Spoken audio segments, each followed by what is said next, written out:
Hello, what's up guys? Pag-uusapan natin tong mga bagay-bagay ngayon dahil nag-order na po yung DOJ ng mandat operation para mahuli si Senador Bato, para may silbi yung arrest warrant niya. Ang dami talagang mga loyalistang bangag na tuwang-tuwa, pati itong mga sisip, mga NPA, mga kaliwang grupo guys, para lang talaga na maidala si Senador Bato doon sa dahig. Kaya masayang masaya sila ngayon dahil nagpalabas na ng order ang DOJ na huhulihin na talaga si Bato. Sanib pwersa na ang NBI, PNP at saka DILG. Natugisin na si Senador Bato. Grabe talaga itong mga gobyerno natin ngayon. Mas inuna pa yung mga pag-aresto kay Senador Bato kaysa inflation. Ang mahal ng bilihin ngayon. Ang hirap kumita ng pera talaga. Tapos ngayon, uunahin pa nila pag-aresto si Senador Bato. Wala naman sanang problema yan, sabi ni Senator Bato. Basta dadaan muna sa hukuman ng Pilipinas, ayusin.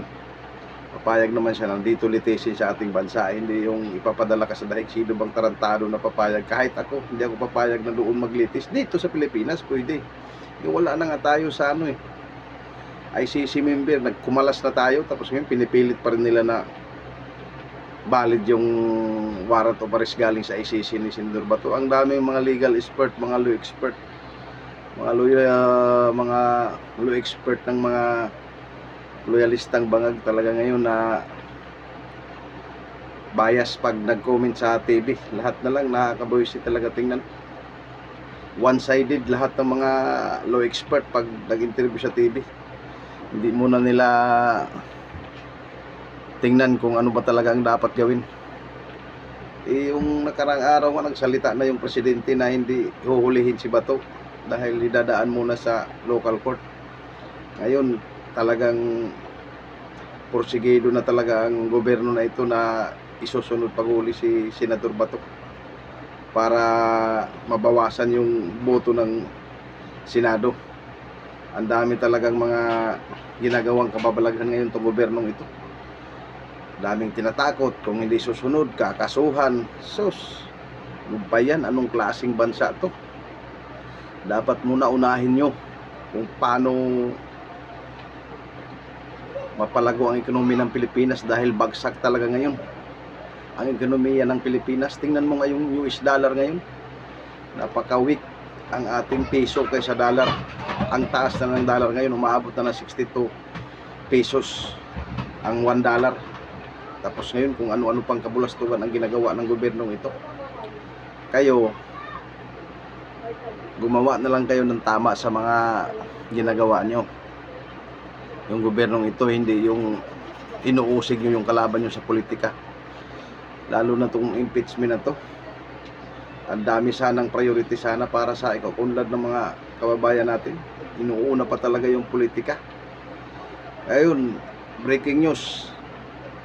Talagang nagreklamo na yung human watch lawyer ng Japan na si Pukoji na political motivated talaga. Lahat ng mga kalaban sa politika ginagawa ni Marcos ayon sa United Nations. Nagsampa siya ng kaso. Lahat ng ginawa kay former President Duterte political motivated, inaatake pagkalaban sa politika.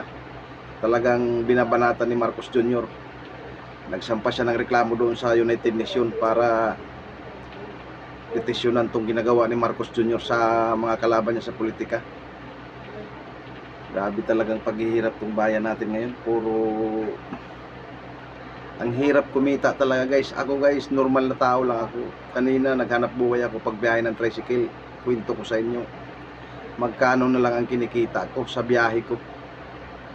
Nakikira-arkila lang ako. Isa lang akong mahirap na mamamayan. Boundary ng tricycle 550, gas pa. Magkano lang nawi ko kanina? 200. Kasya ba yun? Ulam, bigas, bayaran tubig, kuryente. Hindi talaga kasya guys. Ang hirap na talagang kumita ngayon.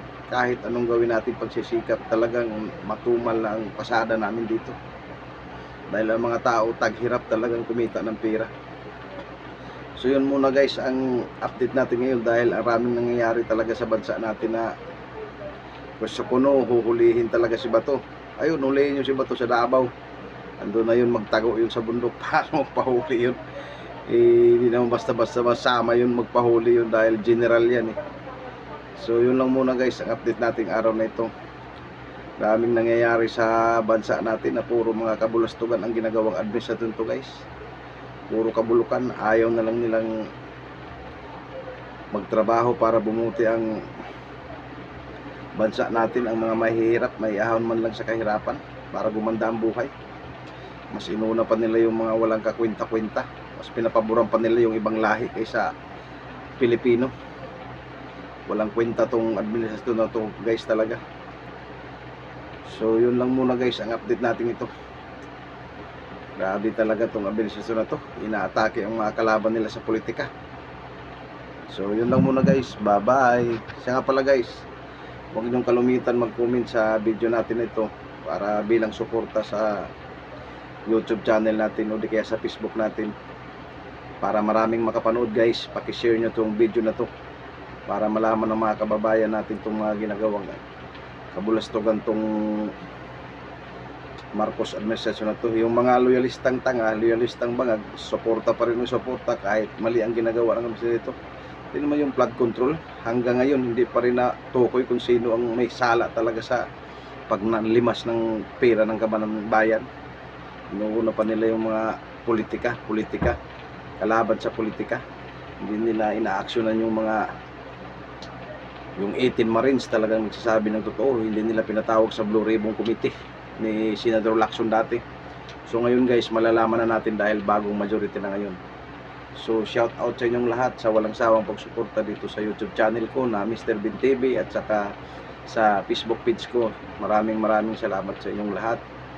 Sana paki-share nyo itong video na to para maraming mga DDA supporter ang makapanood nito. Salamat.